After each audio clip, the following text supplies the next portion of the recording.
Marlena reads her book at home when Chad drops by.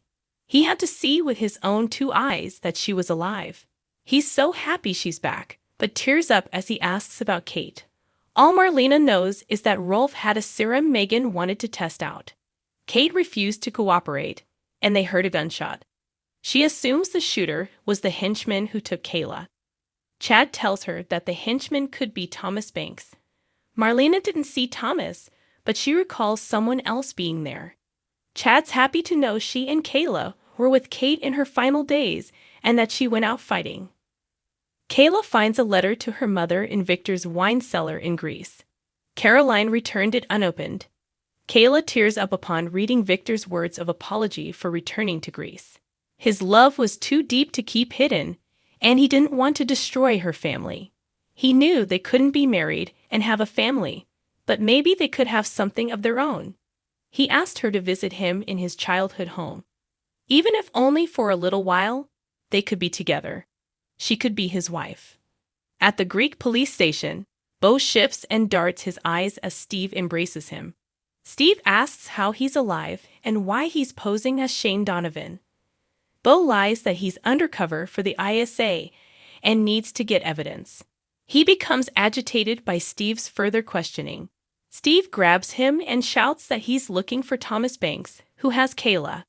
He adds that Hope is there and pulls out his phone to tell her Bo's alive. Bo snatches the phone.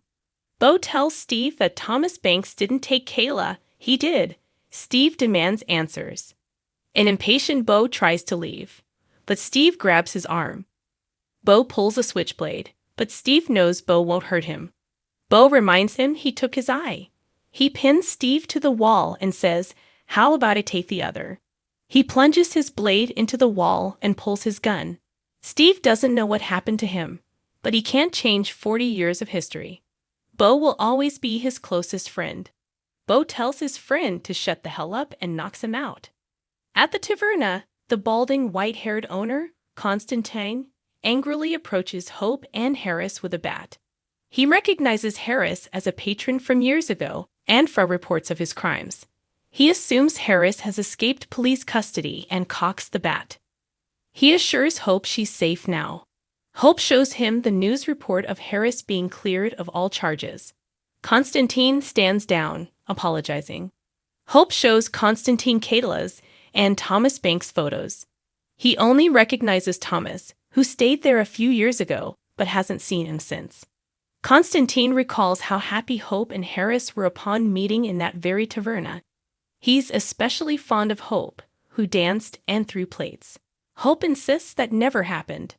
Constantine wants to recreate the magic of that night. At the Greek police station, Bo drags a limp Steve to the officer. Using his fake British accent, Bo asks for the prisms. The officer hands them over, and Bo ushers Steve away. At Marlena's, she puts Stephanie under. Chad watches as Stephanie recounts her phone call with Kayla. She recalls Kayla saying a name through static. Chad interjects to ask, "Who was it?" Marlena flinches, and Chad cringes. Stephanie says she can't hear anything.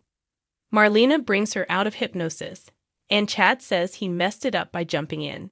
Stephanie says she did hear a name though, Victor Kyriakis. As Hope and Harris eat at the taverna, the waiters dance. Harris encourages Hope to join them, but she again insists it never happened.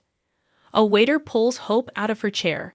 Her stilted movements turn fluid, and she yells to Harris, "Remember this?"